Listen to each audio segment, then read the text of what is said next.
गतकाली police द्वारा गोटे निंदनीय घटना घटी। जड़े कार्यरत फोटो सांबादिक तापस कुमार महांती जितेबाला कौन कार्यक्रम को जाऊे फोटो उठे से समय नवा बजार छकरे ड्यूटी करुवा पुलिस जड़े दुर्व्यवहार कले एपरिकी कान धरवा पर्यंत कथा गला।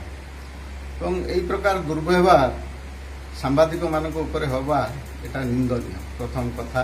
द्वितीय कथा हूँ जदि जड़े सांबादिक उपर यही आक्रमण हो पारुछि तेणु साधारण लोकों पुलिस कौ प्रकार जुलुम होटा को आम निंदा करुँ। कारण फोटो सांबादिक माने बा सांबादिक माने कोरोना काल भितर बहु रिक्स नहीं से संवाद संग्रह करुँच संवाद जो संवाद आम पाचु तेणु से आक्रमण निंदनीय एवं पुलिस सांबादिक हूँ बा साधारण वर्गर लोकों जो बर्तमान दमन चली पुलिस सेटा बंद करू एवं आमे दाबी करुचु जो संपृक्त पुलिस जो यही घटना घटई विरुद्ध में दृष्टांतमूलक कार्यानुष्ठान निया जाऊ एटा मु व्यक्तिगत भाव में दाबी करुच्ची एवं आशा करुच्ची पुलिस यही प्रकार अशालीन आचरण निवृत्त रही आशा करुच्ची।